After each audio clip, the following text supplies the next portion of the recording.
राजस्थान माध्यमिक शिक्षा बोर्ड द्वारा कक्षा 10 तथा 12 की पाठ्य पुस्तकों में किए गए परिवर्तनों के संदर्भ में उल्लेखनीय है कि कक्षा 12 का भारत का इतिहास में मुस्लिम आक्रमण उद्देश्य और प्रभाव के अंतर्गत हल्दीघाटी युद्ध का वर्णन करते हुए प्रताप की हार तथा उसके कारणों का उल्लेख है।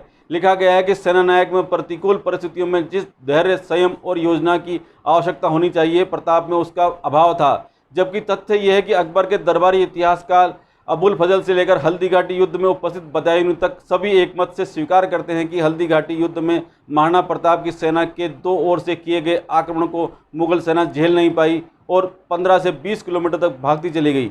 महाराणा प्रताप की छापामार युद्ध नीति से लेकर सेना के दो हिस्सों को एकत्रित कर युद्ध के मैदानों से पहाड़ों की ओर ले जाने तथा पूर्व नियोजित समयबद्ध पलायन की कूटनीति ने अकबर द्वारा भेजे गए मानसिंह की सेना के साहस तथा युद्ध कौशल के परखच्चे उड़ा दिए थे।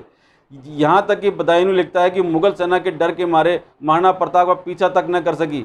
मुगलों के दूसरे दिन गोगोंदा पहुंचने तथा वहां हुई उनकी दुर्गति का वर्णन अकबरनामा में विस्तार से लिखा गया है। मानसिंह द्वारा अकबर को युद्ध की भेजी गई रिपोर्ट को स्वयं अकबर ने विश्वसनीय न मानते हुए अपने विशेष प्रतिनिधि को भेज वास्तविक स्थिति का पता लगाया और इस आधार पर मानसिंह तथा मीर बख्श आजम खां को हल्दीघाटी युद्ध की पराजय के परिणाम स्वरूप मुगल दरबार में उपस्थित होने पर रोक लगाई। इसी के साथ यह भी समझना चाहिए कि अकबर ने मानसिंह को महाराणा प्रताप को जीवित या मृत पकड़कर ले जाने का आदेश दिया था, जिसे मानसिंह पूरा न कर सका। उपरोक्त तथ्य सभी हल्दीघाटी युद्ध में महाराणा प्रताप की पराजय को पुरजोर तरीके से नकारते हैं। ये सभी तथ्य पूर्व में प्रकाशित सामाजिक विज्ञान की कक्षा 10 की पुस्तक में थे, जो हल्दीघाटी युद्ध में महाराणा प्रताप की विजय का उद्घोष करते थे। तो क्या ऐसी सभी शोधों में प्रमाणित ऐतिहासिक तथ्यों को जानबूझकर षड्यंत्र पूर्वक पुस्तकों से हटा दिया गया है? उपरोक्त तथ्य यह भी सिद्ध करते हैं कि प्रताप का व्यक्तित्व न केवल अकबर से कई गुना अधिक प्रभावी था, अपितु धैर्य संयम की दृष्टि से अभूतपूर्व था। राज्य सरकार द्वारा बनाई गई कमेटी की दूषित मानसिकता इसके उलट महाराणा प्रताप के यश को मिट्टी में मिलाने का काम कर रही है। उन्हें किसी भी महान व्यक्तित्व को छवि को खराब करने का कोई हक नहीं है। यह सर्वविदित है कि हल्दीघाटी में मिट्टी का रंग पीला होने से युद्ध के पहले से ही अरावली पर्वतमाला के इस दर्रे का नाम हल्दीघाटी था। किसी महेंद्र भाणावत नाम के इतिहास की दृष्टि से अज्ञात लेखक की पुस्तक के हवाले से युद्ध में प्रताप की पत्नी के नेतृत्व में नवविवाहितों के लड़ने की कपोल कल्पना आधारित बातों को विद्यार्थियों को पढ़ाया जाना मेवाड़ के इतिहास के साथ किया जाने वाला अक्षम्य अपराध है।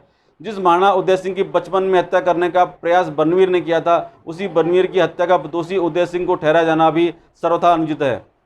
1540 में उदय सिंह तथा बनवीर की सेनाओं के मध्य हुए मावली के युद्ध में बनवीर की उपस्थिति का कोई प्रमाण नहीं मिलता है। मावली के युद्ध में विजय के पश्चात उदय सिंह के द्वारा चित्तौड़ घेरे जाने तथा बाद में किले में प्रवेश के पूर्व ही बनवीर वहां से भाग गया था, जो कुछ इतिहासकारों के अनुसार बाद में महाराष्ट्र चला गया और वहां उसकी स्वाभाविक मृत्यु हुई। ऐसे सभी प्रसंग इतिहासकारों ने विभिन्न पुस्तकों में उल्लेख किए हैं। इस विषय में यह भी महत्वपूर्ण है कि युद्ध में किसी व्यक्ति के मारे जाने को हत्या नहीं कहा जाता। मेवाड़ तथा महाराणा प्रताप के विषय में कपोल कल्पित बातों के आधार पर असम्मानजनक तथ्य लिखकर अपनी गुलाम मानसिकता का ही परिचय दिया है। मेवाड़ के इतिहास को कलंकित करने का प्रयास किया जा रहा है। सच्चाई सामने लाने की आवश्यकता है। वर्ग विशेष को खुश करने का प्रयास किया जा रहा है। वहीं 10वीं कक्षा के इतिहास की पुस्तक में भी सभी राठौड़ असुर हिरण्याकश्यप के वंशज हैं। अगली कड़ी में कच्छावा महिषासुर के, भाटी जादौन यदुवंशी कंस के और चौहान हाड़ा तंवर सोडा देवड़ा परमार अग्रवंशी रावणा के वंशज बताए गए हैं। समय साक्षी है कि राजपूतों का इतिहास बिगाड़ने का प्रयास करने वाले खुद इतिहास बनकर रह गए हैं। राजस्थान के गौरवशाली इतिहास से छेड़छाड़ करने की खबरें सदैव कांग्रेस सरकार के समय ही क्यों आती है?